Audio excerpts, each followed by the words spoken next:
நீங்க சொன்ன மாதிரி புதன்கிழமைக்குள்ள வேலை முடிஞ்சிடுச்சுன்னா உங்க எல்லாருக்குமே ஒரு கிஃப்ட் இருக்கு என்று கூறினான். அதை கேட்டதும் சூப்பர்வைசர் கண்கள் மின்னியது. தேங்க்யூ சார், நீங்க நம்பிக்கையோட இருங்க, புதன்கிழமைக்குள்ள எல்லா வேலையும் முடிஞ்சிடும் என்று சற்று அதீத நம்பிக்கையுடன் கூறினார் அவர். ஆனா நல்லா ஞாபகம் வச்சுக்கங்க, ப்ராடக்ட் குவாலிட்டியில எந்த ஒரு குறையும் இருக்கக்கூடாது என்று வார்னிங்கும் கொடுத்தான் சர்வா.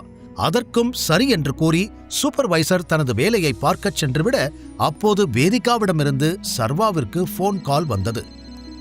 ஹலோ என்று சர்வா பேச ஆரம்பிப்பதற்கு முன்னரே, உடனே கிளம்பி என் ஆபீஸ்க்கு வா இப்பவே என்றாள் வேதிகா கோபமான குரலில். என்னாச்சு? கான்ட்ராக்ட் ஃபைனல் பண்ணதானே போன, அங்க ஏதாவது பிரச்சனையா என்று சர்வா புரியாமல் கேட்க, கான்ட்ராக்ட் முடிஞ்சிருச்சு, ஆனா பிரச்சனை அது இல்ல, நீ இப்ப கிளம்பி இங்க வரப்போறியா இல்ல நான் அங்க வரவா என்று சத்தமாக அவள் கேட்க, ஏதோ பிரச்சனை என்று மட்டும் புரிந்து கொண்டு சர்வா ஏய் நானே வரேன் என்று கூறி வேகமாக கிளம்பினான். லேட்டஸ்டா ஏதாவது தப்பு பண்ணணுமா, எதுக்கு இவ்வளோ டென்ஷனா இருக்கா என்று யோசித்த சர்வாவிற்கு எதுவுமே பிடிபடவில்லை. ஒருவேளை கம்பெனிக்கு சென்ற இடத்தில் குயின்சி மூலம் ஏதாவது பிரச்சனை வந்திருக்குமா என்று ஏதேதோ சிந்தித்துக் கொண்டே வேதிகாவின் ஆபீஸிற்கு வந்து சேர்ந்தவன் ரிசப்ஷனில், ஹாய், என் பேர் சர்வா, நான் வேதிகாவை பார்க்க வந்திருக்கேன் என்று கூறினான். நீங்க தானா சார் அது? மேடம் உங்களுக்காக ரொம்ப நேரமா வெயிட் பண்ணிட்டு இருக்காங்க, சீக்கிரம் போங்க என்று அந்த பெண் படபடப்பாக கூற, என்ன ஆகியிருக்கும் என்று இன்னும் குழம்பிப்போன சர்வா வேகமாக வேதிகாவின் கேபினுக்கு சென்றான். உள்ளே நுழையும் போதே தலையில் கை வைத்துக் கொண்டு கோபமாக அமர்ந்திருந்தாள் வேதிகா. என்னாச்சு? எதுக்காக என்ன வர சொன்ன? நீ ஏன் ஒரு மாதிரி கோபமாக இருக்க என்று சர்வா பல கேள்விகளோடு அவள் அருகில் செல்ல, நிமிர்ந்து பார்த்த வேதிகா, என்ன ஆச்சா? இன்னும் என்ன ஆகணும்? உனக்கு கொஞ்சம் கூட வெக்கமாவே இல்லையா என்று எடுத்ததும் அவள் சத்தமாக கத்த ஆரம்பிக்க, அவள் என்ன பேசப் போகிறாள், எதற்காக கோபமாக இருக்கிறாள் என்று ஒன்றும் புரியாமல் பார்த்த சர்வாவிற்கு, ஒருவேளை நான் தான் டைகர்னு அவளுக்கு தெரிஞ்சிருக்குமோ என்ற சந்தேகம் வேறு வந்தது.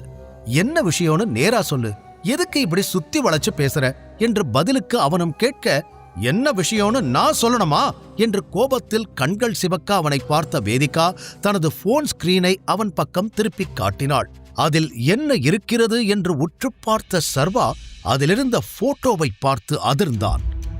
அவன் படபடப்பில் நிற்க முடியாமல் தடுமாறியவன் டேபிளை பிடித்துக்கொள்ள உடல் முழுவதும் வியர்க்க ஆரம்பித்தது.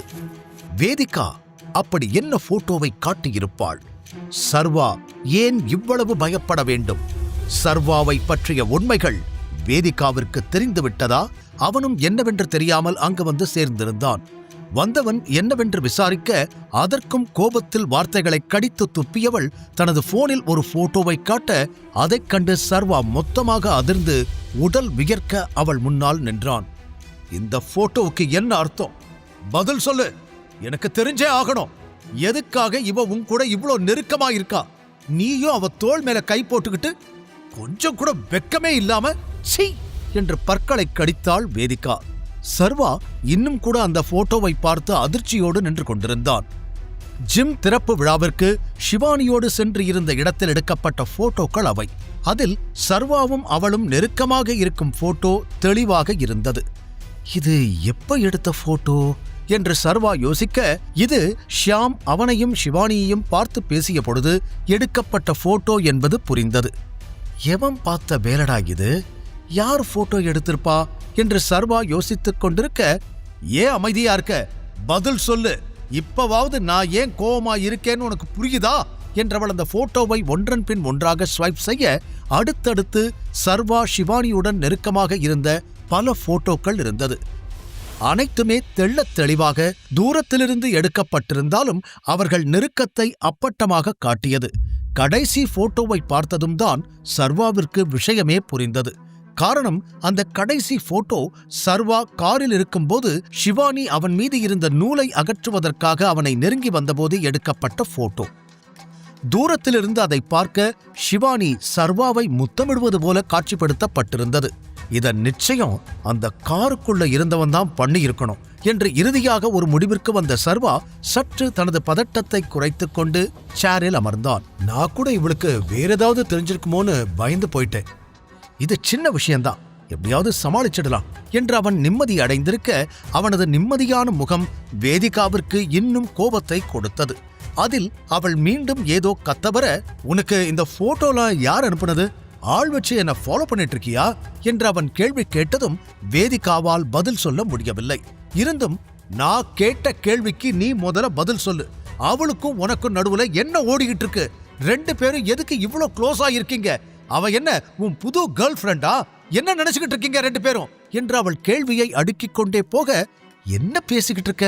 சிவானி கூட நான் வெளியில போனேன், அவ்வளவுதான். என்ன வெளியில கூட்டிட்டு போறதா உன்கிட்ட சொன்னதா சிவானி சொன்னாலே, அப்புறம் ஏன் இவ்வளவு கோவப்படுற என்று சர்வா கேட்டதும், ஆமா வெளியில கூட்டிட்டு போறேன்னு தான் சொன்னா.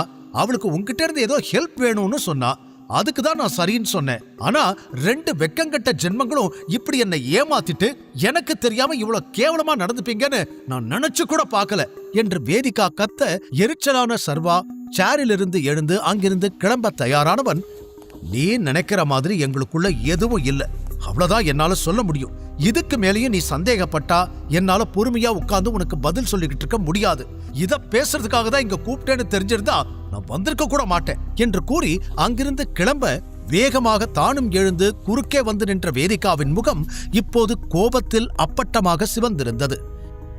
என் கேள்விக்கு பதில் கிடைக்காம இங்கிருந்து உன்னை போக விட மாட்டேன் என்று கோபமாக கூறினாள். அதை கேட்டு பெருமூச்சு விட்ட சர்வா, இங்க பாரு, அவளுக்கு என்னோட ஹெல்ப் தேவைப்பட்டுச்சு, நான் ஹெல்ப் பண்ணேன்.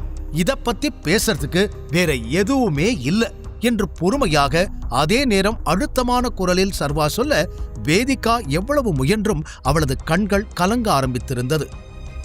உனக்கு வேணும்னா இது சின்ன விஷயமா இருக்கலாம், ஆனா ஒரு நிமிஷம் நீ என்ன பத்தி யோசிச்சு பாத்தியா? உனக்கு கல்யாணம் ஆகிடுச்சுன்னு நீ நினைச்சு பாத்தியா? கல்யாணத்துக்கு அப்புறமும் இப்படி வேற ஒரு பொண்ணு கூட, அதுவும் ஏன் ஃப்ரெண்டு கூட வெளியில சுத்திக்கிட்டு இருக்க, இதை நான் எப்படி எடுத்துக்கணும் என்று அவள் கேட்டுக்கொண்டே போக, ஒரு நொடி தேவையில்லாமல் சிவானியுடன் பழகி வேதிகாவை காயப்படுத்தி விட்டோமோ என்று சர்வாவிற்கு தோன்றினாலும் அடுத்த நொடியே, கல்யாணமா? எந்த கல்யாணத்தை பத்தி பேசிக்கிட்டு இருக்க? எப்பவாவது இந்த கல்யாணத்துக்கு நீ மதிப்பு கொடுத்திருக்கியா? என்ன உன்னோட ஹஸ்பண்டா மதிச்சிருக்கியா? உன் மொத்த குடும்பமும் என்ன ஏதோ வேலைக்காரன் இல்ல, வேலைக்காரனை விட கேவலமா நடத்துறாங்க. நான் உன் வாழ்க்கையை விட்டு போனா சந்தோஷமா இருப்பேன்னு நீயும் தானே சொன்ன. இப்ப எதுக்காக இப்படி எல்லாம் டிராமா பண்ணிக்கிட்டு இருக்க என்று சர்வா தெளிவாக கேள்வி கேட்க, அது வேதிகாவை இன்னும் கடுப்பேற்றியதில், வாய மூடு, நான் என்ன வேணாலும் சொல்லி இருக்கலாம், ஆனா அதுக்காக நீ என் ஃப்ரெண்டு கூட இப்படி பழகலான்னு அர்த்தம் இல்ல. அவளோட நீ பழகிறது எனக்கு சுத்தமா பிடிக்கல என்று அவள் அந்த அறை அதிரும் அளவிற்கு கத்த, ஏய், எனக்கும் உன் ஃப்ரெண்டு மேல எந்த இன்ட்ரெஸ்டும் கிடையாது, புரிஞ்சுதா? ஒருவேளை உனக்கு இந்த விஷயம் அவ்வளவு கஷ்டமா இருந்தா போய் உன் ஃப்ரெண்டு கிட்டயே கேட்டு தெரிஞ்சுக்கோ என்று பதிலுக்கு சர்வாவும் அவளை விட சத்தமாகவே கத்தினான். தலையை பிடித்துக்கொண்டு ஒரு ஓரமாக அமர்ந்த வேதிகா, நான் எதுக்கு அவகிட்ட போய் கேட்கணும்? அவ என்னோட ஃப்ரெண்ட், அவ்வளவுதான். ஆனா நீ என்னோட ஹஸ்பண்ட், அப்போ உங்ககிட்ட தானே கேட்க முடியும் என்று அவள் கூறியதும் சர்வா தனது காதில் கேட்டது உண்மைதானா என்பது போல ஆச்சரியத்தோடு அவளை பார்த்தவன், இப்ப என்ன சொன்ன என்று உறுதிப்படுத்திக் கொள்வதற்காக கேட்டான்.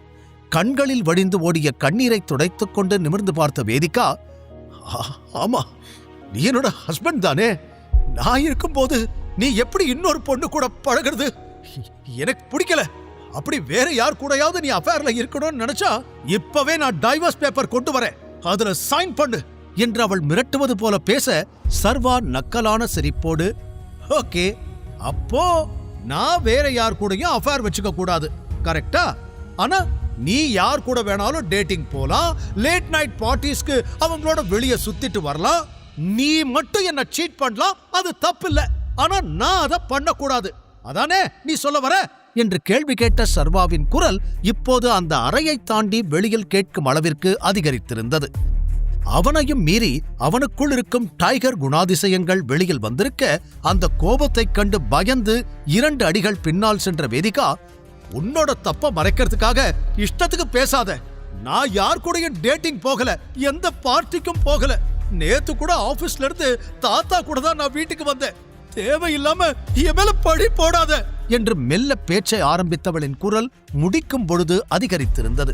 பொய் சொல்லாத வேதிகா, ஒருவேளை நீ என்ன உன்னோட ஹஸ்பண்டா அக்செப்ட் பண்ணி இருந்தா எல்லார்கிட்டயும் அதை சொல்ல வேண்டியதுதானே. ஏன் மத்தவங்க முன்னாடி இது கல்யாணமே இல்ல, நாங்க சீக்கிரம் பிரிய போறோம் அப்படி இப்படின்னு மாத்தி மாத்தி பேசிக்கிட்டு இருக்க என்று கேட்ட சர்வாவிற்கு அவளுக்கும் பிரவீனுக்கும் நடுவில் எதுவும் இல்லை என்று அவள் கூறியது லேசான நிம்மதியை கொடுத்திருந்தது. என்னவோ உண்மைதான். இந்த கல்யாணத்தை பத்தி நான் எப்படி வேணாலும் பேசிட்டு போறேன், அதெல்லாம் உனக்கு எதுக்கு?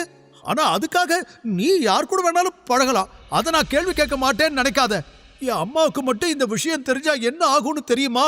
அவங்க கிட்ட சொல்லவா என்ற அம்மாவின் பெயரை சொன்னதும் சர்வா பயந்து விடுவான் என்ற எண்ணத்தில் அவள் கேட்க, அதற்கும் சிரித்தவன், உங்க அம்மா கிட்ட சொல்லுவியா? போய் சொல்லிக்கோ. எப்படியும் உன் அம்மாவுக்கு என்ன பிடிக்காது, எப்படியாவது அந்த பிரவீனை உனக்கு கல்யாணம் பண்ணி வைக்கணும்னு நினைக்கிறாங்க. சோ எனக்கு வெளியில ஒரு பொண்ணு கூட பழக்கம் இருக்குன்னு தெரிஞ்சா அவங்க சந்தோஷம்தான் படுவாங்க. பணத்தாசை பிடிச்ச பேய் தானே அவங்க என்று அவன் கூறியதும், வாட் என்று அதிர்ந்த வேதிகா, முழு கதையையும் கேட்டு மகிழ பாக்கெட் FM ஆப்பை டவுன்லோட் செய்யுங்கள். லிங்க் டிஸ்கிரிப்ஷனில் கொடுக்கப்பட்டுள்ளது.